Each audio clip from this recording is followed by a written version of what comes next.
Good morning, everyone. Welcome to PW only IAS. दोस्तों, बात करें अगर आज के द हिंदू फ्रंट पेज की, तो दरअसल में आज भी हमें जीएसटी का मुद्दा ही देखने को मिल रहा है। मैंने कल आप लोगों के साथ चर्चा करी थी कि किस तरह से पहले आपकी डिफरेंट डिफरेंट स्लैब्स थी, 5%, 12%, 18%, 28%। उन सबको कंसोलिडेट करके मेजरली दो स्लैब्स बनाई जा रही हैं, 5% एंड 18%। 5% के अंदर वो वाली वस्तुएं होंगी जो असेंशियल गुड्स हैं, एवरीडे आइटम्स हैं। 18% के अंदर आपकी जो बाकी और गुड्स रहेंगी वो यहाँ पे रहेंगी। हालांकि एक 40% की डीमेरिट स्लैब भी यहाँ पे होगी, जिसमें आपके तंबाकू products, casinos, high and cars, basically जो सिन आइटम्स होती हैं या लग्जरी आइटम्स होती हैं, वो यहाँ पे होंगी। अब दोस्तों, ये जो पर्टिकुलर चेंज आया है, इसका मार्केट्स ने थोड़ा मिक्स जवाब ही दिया है। जैसे कल अगर हम बात करें ना हमारे मार्केट की, तो पहले अचानक से मार्केट ऊपर गया, ठीक है, सेंसेक्स की बात कर रहा हूँ। फिर बाद में अगर हम बात करें, शाम तक आते आते सेंसेक्स केवल 0.2% ऊपर ही था। उसका रीजन ये है कि कुछ एक सेक्टर थोड़े नाखुश हैं इससे। जैसे एयरलाइन सेक्टर जो है वो नाखुश चल रहा है, क्योंकि जो नॉन इकोनॉमी टिकट्स होती हैं उनके ऊपर 18% रेट लगाया जा रहा है, जिस वजह से जो नॉन इकोनॉमी टिकट्स है वो महंगी हो जाएंगी एंड हो सकता है कि लोग उसको कम परचेज करें। साथ ही साथ दोस्तों, हमारी जो माइक्रो एंड कॉटेज एंटरप्राइजेस हैं, इनके ऊपर जो लेबर चार्जेस लगते हैं ना, वो पहले 12% थे, अब उनको बढ़ाकर 18% कर दिया गया है। दैट इज वाई वो भी थोड़े नाखुश यहाँ पे चल रहे हैं। हालांकि बहुत सारे सेक्टर्स ऐसे हैं जो काफी खुश भी हैं, खासकर अगर हम बात करें ऑटो मैन्युफैक्चरर्स की, तो उनके अंदर खुशी है, क्योंकि जो 1200 सीसी या 4000 एमएम से छोटी गाड़ियां हैं ना, उनके ऊपर अब जो जीएसटी लगेगा वो केवल 18% ही लगेगा। तो उनके अंदर एक पॉजिटिविटी है। पर थोड़े से नाखुशी भी इसलिए है क्योंकि ये जो चीज़ होगी ना, ये 22 सितंबर के बाद होगी। तो भाई अगर मान लेते हैं कोई 4 से लेकर 21 सितंबर के बीच में कोई गाड़ियां खरीदने वाला था ना, तो अब वो पोस्टपोन कर देगा। तो यानी कि अगले 18 दिन इन पर्टिकुलर ऑटोमोबाइल मैन्युफैक्चरर्स की जो सेल है, वो काफ़ी हद तक ना के बराबर होगी, क्योंकि हर कोई अब रेट कम होने के बाद ही खरीदेगा। तो वो थोड़ा-सा उनके ऊपर भी चिंता है। बाकी इंश्योरेंस सेक्टर जो है वो खुश है कि मोटा-मोटा यहाँ पे आपका 0% कर दिया गया है। पर थोड़ा-सा नाखुश भी इसलिए है क्योंकि ऐसा लग रहा है कि इंश्योरर के प्रॉफिट खत्म हो जाएँगे। तो कह सकते हैं कि काफ़ी सारे सेक्टर्स में फ़ायदा भी है, पर कुछ इश्यूज़ भी यहाँ पे हमें सेक्टर के अंदर देखने को मिल रहे हैं। एक दिक्कत और भी है कि टेक्सटाइल सेक्टर थोड़ा डिसअपॉइंट चल रहा है। एक्चुअली ना, जो पर्टिकुलर गारमेंट्स 2500 से ऊपर होंगे, तो उनके ऊपर 18% ड्यूटी लगेगी। अब ये भी थोड़ा-सा मतलब चैलेंजिंग है, क्योंकि आप यहाँ पे नोटिस करिएगा, 18% ड्यूटी 2500 के गारमेंट्स के ऊपर लगाना थोड़ा गलत है, क्योंकि आम इंसान भी 2500 तक का मतलब शर्ट वगैरह या कुछ और गारमेंट्स वगैरह वो खरीद लेता है। तो आम लोगों के ऊपर भी इसका इम्पैक्ट आएगा, तो मैन्युफैक्चरिंग सेक्टर के ऊपर भी थोड़ा-सा नेगेटिव इम्पैक्ट यहाँ देखने को मिलेगा। तो it is a mixed response जो हमें यहाँ पे देखने को मिल रहा है। दोस्तों, डेट है आज की 5 सितंबर 2025 एंड आप सभी का स्वागत है आज के प्रीलिम बूस्टर न्यूज़ डिस्कशन में। सबसे पहले दोस्तों, आप सबको टीचर्स डे की ढेर सारी शुभकामनाएं। Happy teachers day to all of you. Right, चलिए स्टार्ट करते हैं। पर उससे पहले मैं आप सबको बता दूं कि टीचर्स डे के इस मौके के ऊपर हमारी टीम जो है वो आपको हमारे सभी यूपीएससी कोर्सेज के ऊपर अप टू 70% ऑफ दे रही है। आज का दिन है, ठीक है, जहां पर आप इन ऑफर्स को यहाँ पे अप्लाई कर सकते हैं। इन सभी कोर्सेज का जो लिंक है नीचे डिस्क्रिप्शन के अंदर दिया हुआ है, वहां पर जाकर आप इन कोर्सेज के अंदर अपने आप को एनरोल कर सकते हैं। Happy teachers day to all of you. चलिए पहले टॉपिक से स्टार्ट करते हैं, that is incentive scheme for critical mineral recycling. समझाऊंगा इसका मतलब क्या है, उससे पहले आप लोग ना ये समझो कि क्रिटिकल मिनरल्स क्या होते हैं। देखो, अगर आप प्रीलिम बूस्टर रेगुलरली फॉलो कर रहे हो, मैंने कई बार समझाया है क्रिटिकल मिनरल्स के बारे में। दरअसल में कुछ ऐसे मिनरल्स हमारी मिनिस्ट्री ऑफ माइंस ने आइडेंटिफाई किए हैं, जो हमारे देश की इकोनॉमिक ग्रोथ के लिए और हमारी नेशनल सिक्योरिटी के लिए बहुत बहुत ज़्यादा इंपॉर्टेंट बन जाते हैं। पता है क्यों? क्योंकि आने वाली जो फ्यूचर है, उनके अंदर इनका बहुत बहुत इंपॉर्टेंट रोल रहने वाला है। चाहे वो आपके इलेक्ट्रॉनिक्स की फील्ड के अंदर हो, ऑटोमोटिव हो गया, रिन्यूएबल एनर्जी, एरोस्पेस हो गया, इन सब अलग अलग सेक्टर्स में बहुत बहुत इनकी जरूरत पड़ती है। एंड दैट इज वाई हमारी इकोनॉमिक ग्रोथ भी डिपेंडेंट है और नेशनल सिक्योरिटी भी। तो हम यहाँ पे कोशिश कर रहे हैं कि हम इन चीज़ों को थोड़ा डाइवर्सिफाई कर पाएं। हमारे पास इन सब रॉ मटेरियल्स की या मिनरल्स की अवेलेबिलिटी होनी चाहिए। It becomes very very important, ठीक है ना। एंड सेमीकंडक्टर्स में, बैटरीज में, जैसे लिथियम है, lithium is also one of the critical minerals, in fact magnets वगैरह के अंदर इस्तेमाल होता है, डिफेंस सेक्टर के अंदर इनका इस्तेमाल होता है। तो हमारी कोशिश यही है कि इम्पोर्ट डिपेंडेंस थोड़ी सी हम कम कर पाएं, and that is why we have come up with the national critical mineral mission 2024-25 से लेकर 2030-31 का ये मिशन आपको देखने को मिलेगा, NCCM। एंड कोशिश यही है कि भारत किस तरह से यहाँ पर जो डिपेंडेंस है दूसरे देशों के ऊपर वो कम करे, इंडिपेंडेंस थोड़ा सा इनमें आए आपका क्रिटिकल मिनरल्स के अंदर। तो इसमें आप नोटिस कर पाओगे मिनरल एक्सप्लोरेशन के ऊपर ध्यान दिया जाएगा कि कहाँ कहाँ से आपके डोमेस्टिक सोर्सेज हो सकते हैं जहाँ पर ये क्रिटिकल मिनरल मिले। उसके अलावा डोमेस्टिक माइन से इनकी माइनिंग थोड़ा सा और एक्सट्रैक्ट करना, ठीक है। इसके साथ ही साथ अगर हम बात करें, ठीक है, बेनिफिशन एंड प्रोसेसिंग, ठीक है, यानी कि जो भी आपके माइन मिनरल्स हैं उनको आप अपग्रेड करेंगे। एंड इस तरह से एक आखिरी कॉन्सेप्ट है यहाँ पे, recovery from end of life product. जैसे कहने का मतलब आप ना किसी चीज को फेंक देते हो। आप लोगों ने ना कॉन्सेप्ट सुना होगा लीनियर इकोनॉमी का। लीनियर इकोनॉमी पता क्या होता है? कोई चीज बनती है, मेक, उसका इस्तेमाल होता है, यूज किया जाता है, उसको फेंक दिया जाता है। This is the complete linear economy, कि आपने कोई चीज बनाई, इस्तेमाल करी, उसको फेंक दिया, वो पर्टिकुलर प्रोडक्ट वहीं खत्म हो गया। पर अगर दोस्तों हम यहाँ पे इसके अंदर कुछ रिसाइकलिंग कर कर, इसके अंदर कुछ रीमैन्युफैक्चरिंग कर कर, रिफर्बिशिंग कर कर, ठीक है ना कहीं उसको वापस इस्तेमाल करने की कोशिश करें, तो वो बन जाती है क्या? वो बन जाती है हमारी सर्कुलर इकोनॉमी। एंड इसीलिए आप नोटिस कर पाओगे अगर हम सर्कुलर इकोनॉमी का इस्तेमाल करते हैं, आप सोचो अगर मान लो लिथियम ही है जैसे फॉर एग्जांपल, तो लिथियम को अगर हम वहां पे जो भी कोई प्रोडक्ट के अंदर इस्तेमाल हुआ उसका बैटरी वगैरह के अंदर, उसको हम वापस से भी तो इस्तेमाल किया जा सकता है। उसके अंदर जो भी चेंजेस, रीमैन्युफैक्चरिंग, रिपेयरिंग या कुछ इस तरह से कोई प्रोसेस हम इस्तेमाल करके उसको वापस से भी हम यूज कर पाएंगे। तो ये जो एंड ऑफ लाइफ प्रोडक्ट है उनसे कुछ ना कुछ तो यहाँ पे रिकवरी हो सकती है। जैसे ई वेस्ट से ही कुछ ऐसे आपके मिनरल्स वापस से हम यहाँ पे रिकवर कर सकते हैं, कुछ बैटरी से, कुछ स्क्रैप से, ये सारी चीजें हम वापस से रिकवर कर सकते हैं। तो ये रिकवरी वाला कॉन्सेप्ट जो है ना, ये भी कहीं ना कहीं हमारी जो डिपेंडेंस है दूसरे देशों के ऊपर इन क्रिटिकल मिनरल्स के रिगार्डिंग, उसको कम करने में हमारी मदद करेगा। And that is why we have come up with a scheme under this particular mission, जो कि यहाँ पे हमें हेल्प करेगी। इस स्कीम का नाम क्या है? Incentive scheme to promote critical mineral recycling. देखो नाम ही क्या है इसमें, रिसाइकलिंग करने का। तो जो आखिरी में कॉन्सेप्ट आपको सिखा रहा था ना, एंड ऑफ लाइफ वाला, उसके अंदर ये रिसाइकलिंग का कॉन्सेप्ट आपको देखने को मिल जाएगा। तो यहाँ पे सरकार ने इस पर्टिकुलर क्रिटिकल मिनरल रिसाइकलिंग के लिए 1500 करोड़ का आउटले दिया है, ताकि ई वेस्ट हो गया, आपका बैटरी वेस्ट हो गया, उन चीजों को आप यहाँ पे रिसाइकल कर पाओ, ठीक है ना। जब तक हम माइनिंग या एक्सप्लोरेशन प्रोजेक्ट्स हमारे पूरी तरह से नहीं आ जाते, क्योंकि टाइम लगता है ना यार, नए नए आपको माइनिंग करनी है, उसमें इट विल टेक टाइम। तब तक एटलीस्ट ये वाला काम तो हो सकता है ना कि जो प्रोडक्ट हम ऐसे फेंकते जा रहे हैं उनकी रिसाइकलिंग कर लो। तब तक के लिए हमारी डिपेंडेंस उतने कुछ सालों के लिए थोड़ी कम हो जाएगी। तो इसी पर्टिकुलर मिशन के अंतर्गत इसको लॉन्च किया गया है by the ministry of mines. और ये जो स्कीम होगी ये 6 साल के लिए होगी, 2025-26 से लेके 2030-31 तक। तो इसमें आपका e waste, lithium ion battery scrap हो गया। इसके अलावा अगर हम बात करें ना कैटालिटिक कन्वर्टर्स, आप लोगों ने देखा होगा जैसे आपके व्हीकल्स के अंदर आपके कैटालिटिक आपको कन्वर्टर्स देखने को मिल जाते हैं। ये दरअसल में पता क्या करते हैं, ये आपके जो हार्मफुल एमिशंस हैं, आपके व्हीकल्स जो हार्मफुल एमिशन करते हैं उनको कम करने में मदद करते हैं। दरअसल मैं आपको बताता हूँ, इन व्हीकल्स के अंदर ना आपके कैटलिस्ट होते हैं। जैसे मोस्टली प्लेटिनम आपको देखने को मिलता है, या प्लेडियम भी आपको देखने को मिल जाएगा, इवन रोडियम भी का भी इस्तेमाल होता है कई जगह। तो ये कैटलिस्ट जो होते हैं ना, ये क्या करते हैं, ये ऑक्सीडेशन या रिडक्शन के माध्यम से आपके व्हीकल्स के एग्जॉस्ट सिस्टम्स में चेंजेस लेके आ जाते हैं, जिस वजह से कार्बन मोनोऑक्साइड हो गया या और इस तरह के हार्मफुल इमिशंस कम होते हैं। जैसे आपने सुना होगा BS6 vehicles, Bharat stage 6 norms जो होते हैं, उनको फुलफिल करने के लिए कैटालिटिक कन्वर्टर्स आपके इमिशन स्टैंडर्ड्स को फुलफिल कर देते हैं, एयर पोल्यूशन कम हो जाता है। तो भाई वहां पर भी आपके किसकी जरूरत पड़ती है? क्रिटिकल मिनरल्स की जरूरत पड़ती है। अब आपके दिमाग में क्वेश्चन आ रहा होगा कि ये स्कीम से कैसे ये चीजें हो पाएंगी, कैसे रिसाइकलिंग मदद हो पाएगी। मैं आपको थोड़ा समझाता हूँ।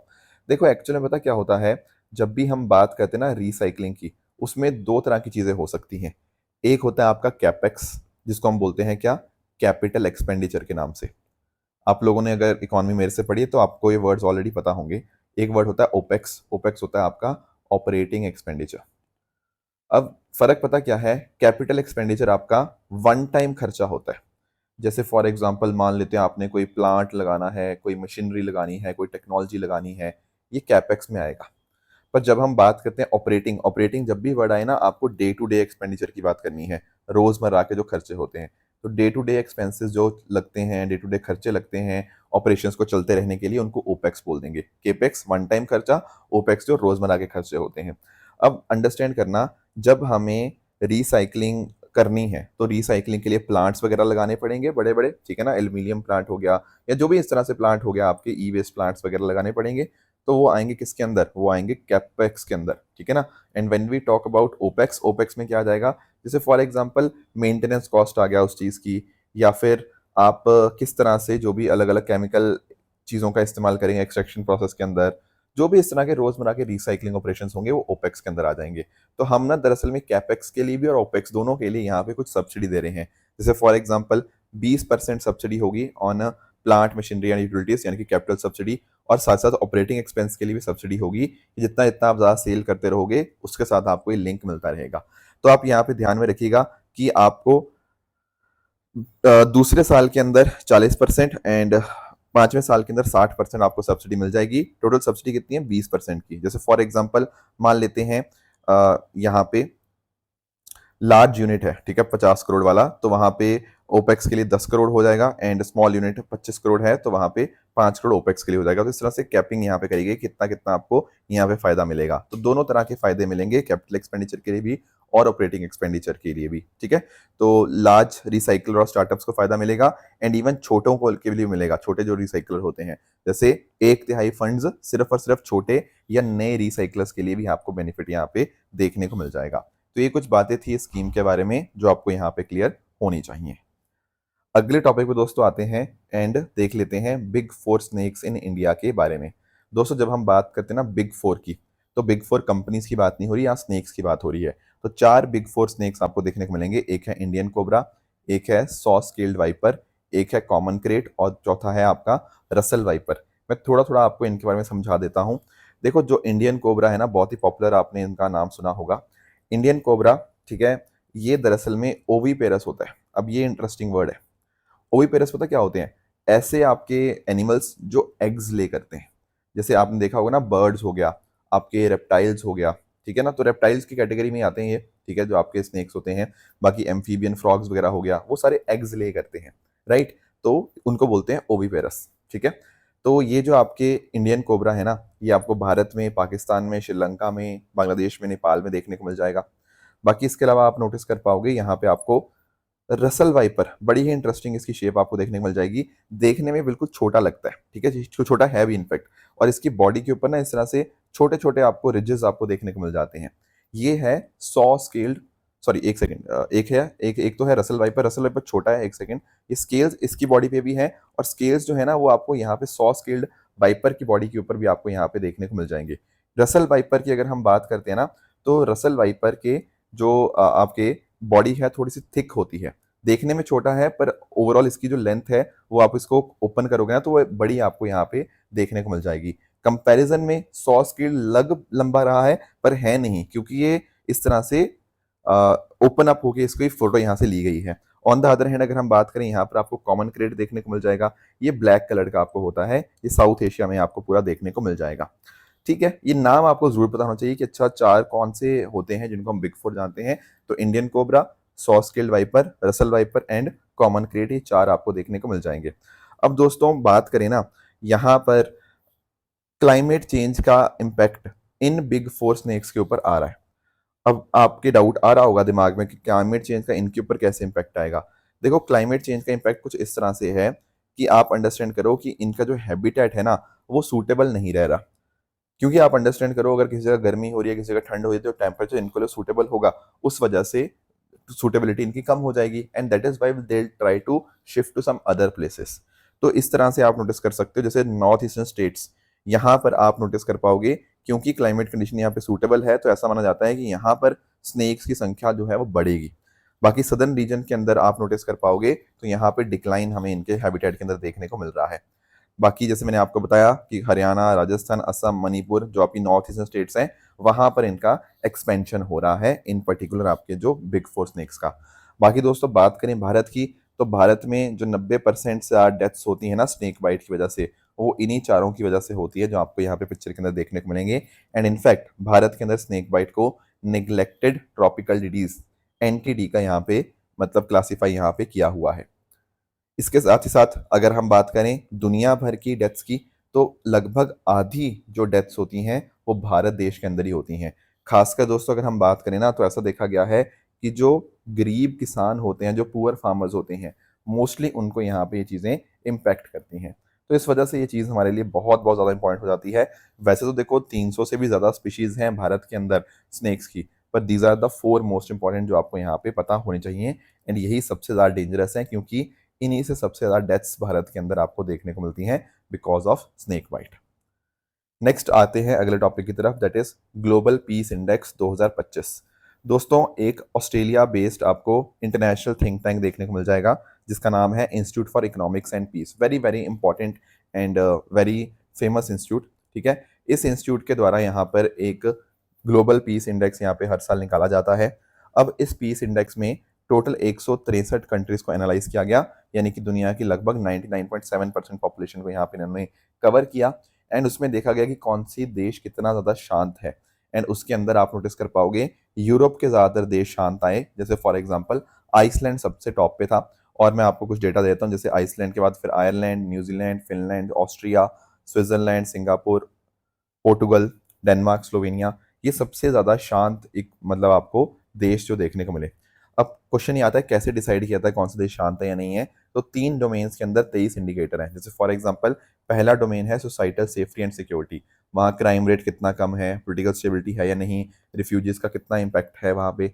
दूसरा आपका हो गया यहाँ पे किस तरह के डोमेस्टिक या इंटरनेशनल कॉन्फ्लिक्ट चल रहे हैं, कहीं युद्ध चल रहा है, टेररिज्म है, सिविल अनरेस्ट है, वो सब चीज़ें। तीसरा है मिलिटराइजेशन की डिग्री कितनी ज़्यादा है, कितना मिलिट्री एक्सपेंडिचर है, arms import export, arm personal के ऊपर कितना खर्चा होता है, वो सारी चीज़ें। तो इस तरह से ये 19th एडिशन था इस ग्लोबल पीस इंडेक्स का। एंड ऐसा देखा गया है कि दुनिया भर के अंदर जो शांति है वो ओवरऑल डिक्लाइन हुई है पूरी दुनिया के अंदर, क्योंकि देखो कॉन्फ्लिक्ट इतने ज़्यादा चल रहे हैं। अभी इन्होंने यहाँ पे नोटिस किया कि दुनिया में 59 कुछ ना कुछ स्टेट बेस्ड कॉन्फ्लिक्ट्स आपको देखने को मिल रहे हैं। और सेकेंड वर्ल्ड वॉर के बाद ये सबसे बड़ा नंबर आपको यहाँ पे देखने को मिल जाएगा। 17 कंट्रीज ऐसी हैं जिनके अंदर 1000 से ज़्यादा डेथ्स हुई हैं बिकॉज ऑफ सर्टेन कॉन्फ्लिक्ट्स। तो ये नंबर बढ़ता ही जा रहा है, आपको अगर आप नोटिस कर पाओगे। भारत का रैंक दोस्तों 116 है आउट ऑफ 163 कंट्रीज।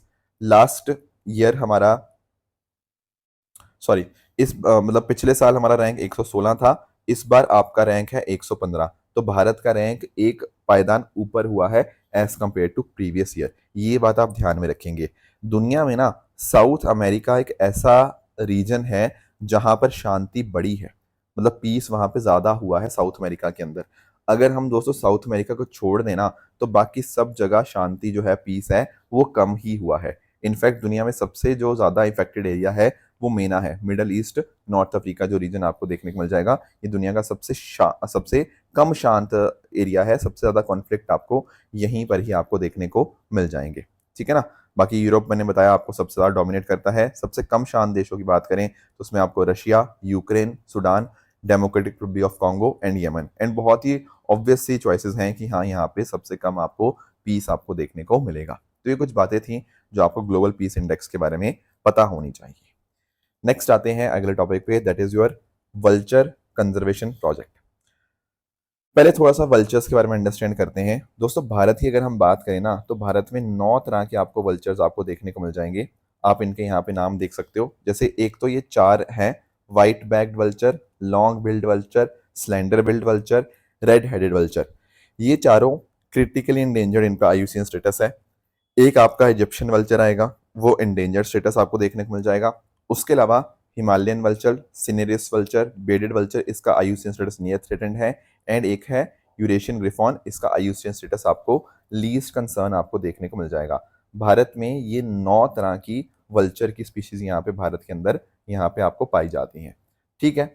अब दोस्तों वल्चर्स के कॉन्टेक्स्ट में ना कुछ चीज़ें बड़ी इंपॉर्टेंट हैं। जैसे फॉर एग्जाम्पल ये आपके नेचर के स्कैवेंजर्स माने जाते हैं। क्यों? क्योंकि देखो आप लोग जानते होंगे ये आपके जो एनिमल के कारकैस है, ठीक है ना, जो जिस एनिमल की डेथ हो गई है उनके ऊपर फीड करते हैं। एंड कहीं ना कहीं फीड करने की वजह से अगर डिजीजेस फैल सकती थी दुनिया के अंदर, देश के अंदर, तो उन डिजीजेस को फैलने से रोकते हैं। तो इकोसिस्टम के बैलेंस मेंटेन करने के लिए ना और पब्लिक हेल्थ को मेंटेन करने के लिए इनका रोल बहुत बहुत ज़्यादा इंपॉर्टेंट बन जाता है। दिक्कत पास में एक बहुत बड़ी आई थी कि 1990 के बाद से इनकी जो पॉपुलेशन है ना वो कंटिन्यूसली डिक्लाइन हो रही थी। इनफैक्ट 90% से भी ज़्यादा पॉपुलेशन इनकी कम हो गई थी। उसका एक मेजर रीज़न था आपका डाइक्लोफेनेक।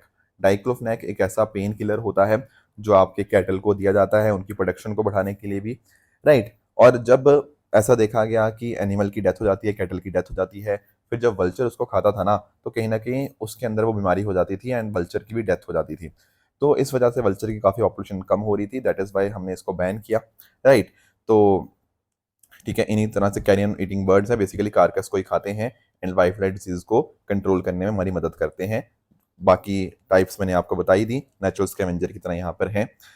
अब यहाँ पे ना भारत के अंदर पहली बार वल्चर कंजर्वेशन पोर्टल यहाँ पे असम में यहाँ पे डेवलप किया गया है।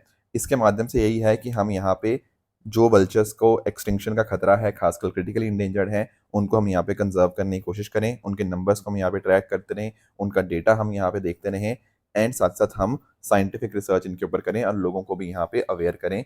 इसके लिए हमने यहाँ पे वल्चर कंजर्वेशन प्रोजेक्ट के अंतर्गत यहाँ पे एक पोर्टल आपको डेवलप होता हुआ देखने को मिल जाएगा, राइट। ये कुछ बातें वल्चर के कॉन्टेक्स्ट में थी। अगला टॉपिक हमारे सामने है एक्सरसाइज ब्राइट स्टार 2025। अब ये मैंने थोड़ा पहले भी आप लोगों के साथ एक बार डिस्कस किया था कि 1980 में ना क्या होता है, यूएस और इजिप्ट के बीच में आपकी ये जो पर्टिकुलर एक्सरसाइज है, एक्सरसाइज ब्राइट स्टार यहाँ पे स्टार्ट होती है। फिर धीरे धीरे करते करते क्या होता है, और देश इसके अंदर ऐड होते रहते हैं एंड उसके बाद आप नोटिस कर पाओगे ये जो पर्टिकुलर एक्सरसाइज है ये मल्टीनेशनल हो जाती है। अब आज के समय भारत भी इसके अंदर पार्टिसिपेंट है। जैसे पिछली बार 2023 में भी हम भारत पहली बार इसमें पार्टिसिपेट किया था और अब 2025 में भी हम यहाँ पे इस एक्सरसाइज के अंदर पार्टिसिपेट करते हैं एंड भारत की तरफ से आईएनएस त्रिकांड जो है वो इजिप्ट पहुंच गई है ताकि इस particular multilateral drill bright star 2025 exercise के अंदर पार्टिसिपेट कर पाएं। तो middle east north Africa reason, जो कि मैंने अभी आपको बताया कि सबसे ज़्यादा अशांत जगह है, वहाँ पर ही आपकी एक्सरसाइज हो रही है। ये बाइनियल होती है, 2 साल में एक बार होती है। 1980 में स्टार्ट हुई थी यूएस और इजिप्ट के बीच में एंड इस तरह से आपस में अब तो 30 से भी ज़्यादा देश इसके अंदर पार्टिसिपेट करते हैं ताकि साथ में मिलकर यहाँ पर काम किया जा पाए, अच्छे से आपस में इंटरऑपरेबिलिटी को हम यहाँ पे सीख पाएँ। और अकेला ऐसी एक्सरसाइज नहीं है, और भी ऐसी एक्सरसाइज है जहाँ पे भारत इन्वॉल्व है। जैसे फॉर एग्जांपल आप लोगों ने एक्सरसाइज मालाबार का सुना होगा। इसके अंदर 4 देश हैं, यूएस, जापान, ऑस्ट्रेलिया और चौथा आपका भारत आपको देखने को मिल जाएगा। इस तरह से आप लोगों ने एक्सरसाइज मिलन के बारे में सुना होगा, बहुत बहुत इंपॉर्टेंट है। 1995 के अंदर ये एक्सरसाइज मिलन स्टार्ट हुई थी अंडमान निकोबार के अंदर ही, ठीक है। आज के समय विशाखापट्टनम में आपको देखने को मिल जाती हैं। तो इसमें भी ना जो लास्ट एक्सरसाइज मिलन थी उसमें 40 से भी ज़्यादा देश पार्टिसिपेट किए थे। तो भारत का बहुत इंपॉर्टेंट रोल रहता है। मेजरली यहाँ पर आपके जो इंडो पैसिफिक देश है ना वो आपको मोस्टली देखने को मिल जाएंगे। जैसे फॉर एग्जांपल इसमें इंडोनेशिया, सिंगापुर, श्रीलंका, थाईलैंड, इस तरह 40 से भी ज़्यादा। और भारत की जो एक्ट ईस्ट पॉलिसी है ना उसके लिए ये पर्टिकुलर एक्सरसाइज बहुत बहुत ज़्यादा इंपॉर्टेंट बन जाती है। इसके अलावा आप लोगों ने exercise RIMPAC, RIMPAC का मतलब क्या है, Rim of the Pacific. Rim of the Pacific भी बहुत इंपॉर्टेंट है। ये दरअसल में रिम ऑफ द पैसिफिक आपकी यूएस की आपकी एक्सरसाइज है जिसके अंदर लगभग 30 के आसपास देश पार्टिसिपेट करते हैं, जिसमें इंडिया भी बहुत बहुत इंपॉर्टेंट रोल यहाँ पे प्ले कर सकता है। तो पैसिफिक ओशन के अराउंड यहाँ पे आपको एक्सरसाइज होती है। फिर इसका आपका IBS से इप्सा मार, ठीक है। इप्सा जो वर्ड है ना वो I से इंडिया, B से ब्राजील, S से आपका साउथ अफ्रीका। तो इप्सा मार एक्सरसाइज भी आपको यहाँ पे देखने को मिल जाएगी। तो ये कुछ और एक्सरसाइजेज भी हैं, इनका भी ध्यान रखिएगा एंड एक्सरसाइज ब्राइट स्टार का भी आप यहाँ पे ध्यान रख सकते हैं। ठीक है दोस्तों, तो ये थी हमारी आज की डिस्कशन। अब बात करें अगर हम ट्रू एंड फॉल्स स्टेटमेंट्स की, या आपके सामने कुछ स्टेटमेंट्स हैं, इनको पढ़िएगा, बताइएगा कौन सा सही है कौन सा गलत है। साथ ही साथ जो मैंने कल आपको होमवर्क दिया था, एक था कोकोनट डेवलपमेंट बोर्ड के बारे में। तो दोस्तों कोकोनट डेवलपमेंट बोर्ड जो है वो एक स्टैट्यूटरी बॉडी है, वो नॉन स्टैट्यूटरी बॉडी नहीं है। एक्साइज मैत्री की बात करें तो ये भारत और थाईलैंड के बीच में होती है, ना कि बांग्लादेश के साथ। तो सेकंड आपका यहाँ पे इनकरेक्ट बन जाएगा। नीलगिरी पिपेट की बात करें तो इसका जो IUCN स्टेटस है वो आपको वल्नरेबल देखने को मिलेगा, so that is why third statement is also false. And Nilgiri mountains की बात करें तो तमिलनाडु, केरला और आपका कर्नाटका, इन तीनों के ट्राई जंक्शन के ऊपर आपको ये माउंटेन्स देखने को मिलती हैं, इसलिए चौथा स्टेटमेंट भी आपका यहाँ पे इनकरेक्ट बन जाएगा। तो ये थी हमारी आज की डिस्कशन। इसी तरह से आप सब लोग हार्डवर्क करते रहिए। Thank you so much for joining, all the very best, thank you so much.